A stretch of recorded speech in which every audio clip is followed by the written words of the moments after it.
ओम शांति। आज सुनते हैं प्यारे बाबा की 19 दिसंबर की मुरली से दिल में छपने वाली गहराई की बातें। आज की मुरली में कितना सुंदर प्यारा बाबा का गीत। क्या गीत था? माता ओ माता, तू जग की भाग्य विधाता। सारे जग की भाग्य विधाता। बाबा ने जगदम्बा की बहुत महिमा की। बाबा ने कहा जगदम्बा माना जगत की रचना रचने वाली। अच्छा बच्चे, जाकर पूछो, जगदम्बा ने अगर सृष्टि रची, जगदम्बा के मंदिर में जाकर पूछो, जगदम्बा ने अगर सृष्टि रची तो उस जगदम्बा तो माता, उस माता का पिता कौन? बाबा ने कहा पिता कौन? तो फिर पिता तो, बाबा ने कहा फिर उन्हें बताओ पिता कौन, पिता का परिचय दो कि ये तो मुखवंशावली है। उस पिता ने पहले इसको अडॉप्ट किया, ब्रह्मा बाप को, फिर मम्मा को भी अडॉप्ट किया। तो फिर बाबा ने कहा कि बच्चे, तुम बच्चों को सर्विस बहुत करनी चाहिए। सर्विस अगर अच्छी तरह करेंगे तो तुम्हें बहुत मजा आएगा। बच्चे, इस मम्मा बाबा भी सर्विस में लगे रहते, बड़ा मजा आता है। तो बच्चों को सर्विस का शौक होना चाहिए। आज बाबा ने मुरली में सर्विस पे बहुत जोर दिया। बाबा ने कहा सर्विस में बच्चों का विचार सागर मंथन चलना चाहिए। देखो बच्चे, बाबा ने प्रश्नावली बनाई है, तुम्हें पूछना चाहिए, कोई आए तो पूछो कि तुम्हारा उस परम पिता परमात्मा से क्या संबंध है। अच्छा बच्चे, सर्विस नहीं करेंगे तो ऊंच पद कैसे पाएंगे? सर्विस करेंगे तो बहुत ऊंच पद पाएंगे। फिर बाबा ने कहा बच्चे, प्रदर्शनी लगी हुई है, बहुत अच्छा है। क्लब पहले भी लगी थी। बाबा ने कहा क्लब पहले भी लगी थी। हाँ, तो बच्चों को प्रदर्शनी में अक्षर बड़े अच्छे हैं बच्चे, उससे तुम बहुत अच्छा समझा सकते। आज बाबा ने 2 अक्षर पर व्याख्या दी। देखो बच्चे, लिखा पवित्र आत्मा। पवित्र आत्मा कौन? बाबा ने कहा पवित्र आत्मा मैं बनाता हूं ना, क्योंकि पवित्रता के तुम लाइट का ताज पहनते हो, इसलिए तुम पवित्र आत्मा। फिर पुण्य आत्मा किसे कहते? जो दान पुण्य करते हैं। बच्चे, अंग्रेजी में उसे कहते फिलैंथ्रोपिस्ट। तो बच्चे, तुम क्या बनते हो? पुण्य आत्मा भी बनते हो, पवित्र आत्मा भी बनते। आज बाबा ने पवित्रता पे भी कहा कि बच्चे देखो, क्या करना है तुम बच्चों को? गृहस्थ व्यवहार में रहते तुमको पवित्र रहना है। फिर बाबा ने आज कहा पढ़ाई पर भी बच्चों का पूरा टेंशन होना चाहिए। पढ़ाई पूरे अच्छी तरह से पढ़नी चाहिए। ये वंडरफुल पढ़ाई है बच्चे, इसको बूढ़े जवान बच्चे सब इस पढ़ाई को पढ़ते हैं। तुम बच्चों को भी ये पढ़ाई अच्छी तरह से पढ़नी चाहिए। हाँ, एक दिन भी मिस ना हो, कोशिश करो। बाबा ने जो आज शिक्षा दी, रेगुलर पढ़ाई पढ़नी है मैंने, पंक्चुअल टाइम पे भी आके मैंने पढ़नी है। फिर आज बाबा ने कहा भारत की महिमा बहुत है बच्चे, भारत की महिमा करनी है। क्यों? क्योंकि भारत सबसे प्राचीन देश है, यही तो स्वर्ग वैकुंठ था, पैराडाइज। तो बाबा आज फिर से वो भारत सोने की चिड़िया बनाने आया है। फिर प्यारे बाबा ने आज कहा कि बच्चे, ये देह अभिमान और देह की दुनिया, पुरानी दुनिया, पुरानी देह, इसका तुम बच्चों को त्याग करना है।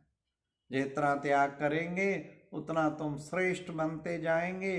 और फिर बाबा ने कहा कि बच्चे, तुम बच्चों को क्या करना है? ये देखो बच्चे, इन सब गुरु आदियों से ना बुद्धि योग हटाकर एक तुम मुझको याद करो। जन्म जन्मांतर तुमने गुरुओं को याद किया, लेकिन बच्चे अब तो मैं इन गुरुओं का भी उद्धार करने आया हूं। वो सब तो फिर भी जन्म मरण में, मैं जन्म मरण से न्यारा निराकार है ना, वो सब देहधारी है। जन्म मरण से न्यारा निराकार हूं, इसलिए मैं उनका उद्धार करने आया हूं। इसलिए तुम मुझे याद करो। बाबा ने कहा मुझे याद करेंगे तो तुम उनके समान बन जाएंगे, पवित्र बाप के समान बन जाएंगे। अच्छा बच्चे, लक्ष्मी नारायण के मंदिर में जाओ, वहां भी तुम समझाओ उनकी बायोग्राफी कि लक्ष्मी नारायण को ऐसा स्वर्ग का मालिक किसने बनाया। राम के मंदिर में जाके भी समझा सकते हो। आज तो बाबा ने पहले जगदम्बा के मंदिर, फिर लक्ष्मी नारायण के मंदिर, फिर राम के मंदिर, सबको बाबा ने कहा वहाँ पे जाओ, खूब सर्विस करो। अच्छा बच्चे, जितना बाप को याद करेंगे उतनी तुम्हारे अंदर धारणा अच्छी होगी। धारणा का तो डायरेक्ट कनेक्शन ही योग से है। और तुम बच्चों के नशा होना चाहिए क्या, हमको बाबा के पास जाना है, हमको अब बाबा के पास जाना है, हम इस पुरानी दुनिया का क्या ख्याल रखें। बाबा ने कहा बाबा को याद करते करते बाबा के पास आ जाएंगे। तुम बच्चों को वानप्रस्थियों को भी समझाना है।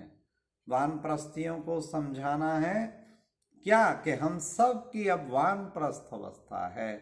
जितना बच्चे वानप्रस्थ अवस्था का ध्यान रखेंगे कि हम जब घर जाना है तो घर की स्मृति भी रहेगी। फिर बाबा ने कहा कि बच्चे, मृत्यु लोक का हिसाब किताब चुकतू करके अब तुमको अमर लोक में जाना है। इसलिए पुरानी दुनिया से अब क्या वास्ता। तुम बच्चों को घड़ी घड़ी घर को और बाप को और वर्षे को याद करना है। फिर बाबा ने कहा कि बच्चे, देही अभिमानी बन, निरंतर बाप को याद करो। अब बाबा ने कहा बच्चे, छोटी सी आत्मा, देखो कितना बड़ा अविनाशी पार्ट भरा है। ये बच्चों को फिर याद करना चाहिए कि छोटी सी आत्मा में कितना बड़ा पार्ट भरा हुआ है। बाप कहते हैं तुम मुझे याद करेंगे तो तुम पवित्र बन जाएंगे और फिर मेरे पास आ जाएंगे। हाँ, बाबा के पास आ जाएंगे। लेकिन बच्चे, केवल याद करना है, दिल से याद करना है और ये रियलाइज करना है कि कैसे हम बाप को याद करते करते बाप के पास चले आएंगे। और ये मृत्यु लोक तो पूरा हुआ, अब अमरलोक में जाना है। अमरलोक एक तो बाबा ने कहा परम धाम, वहाँ पर तुम बच्चों को पहुँचना है बाबा के पास। और फिर ये जो है नई दुनिया जो बन रही है वो भी अमरलोक, जबकि वहाँ पर तो मृत्यु होती है। लेकिन बाबा ने कहा स्वेच्छा से शरीर छोड़ते हैं, इसलिए देवताओं की मृत्यु पर विजय गाई जाती है कि उन्होंने विजय प्राप्त की। तो प्यारे बाबा ने आज फिर वरदान में कहा कि एक की स्मृति द्वारा एकर स्थिति बनाने वाले उच्च पद के अधिकारी भव। होता क्या है, कई रस, किसी को दुनियावी बातों में रस, किसी को पॉलिटिकल बातों में रस। जब तक रोज कोई पॉलिटिकल खबर ना पड़े तो उनको सुख शांति नहीं मिलती। किसको कोई और घटना हुई, कौन मरा कौन जिया, उसको जरूर वो बड़े ध्यान से सुनेंगे, देखेंगे, बड़ा रस है। किसी को अपने रिश्तेदार संबंधियों से मित्रता और उनसे निभाने में, उनसे बातचीत करने में, उसमें रस आया हुआ। किसी को सांसारिक सुंदर सुंदर वैभवों को भोगने का रस है, किसी को खाने पीने की चीज़ों का बहुत रस है, किसी को ज़्यादा सोने का रस है। हर एक को अपने अपने रस पड़े हुए हैं। बाबा ने कहा वो रस सारे खत्म करो। क्या करना है, एक रस स्थिति, एक बाप के रस में रहने वाले, और वो एक की स्मृति के द्वारा ही एक रस स्थिति बनेगी और तब तुम बहुत उच्च पद अधिकारी बन जाएंगे। लास्ट बाबा ने स्लोगन कहा, शुद्ध संकल्पों का भोजन स्वीकार करने वाले ही सच्चे सच्चे वैष्णव हैं। हमेशा शुद्ध संकल्पों का भोजन स्वीकार करना है, वही सच्चे वैष्णव कहलाते हैं। अच्छा, ओम शांति।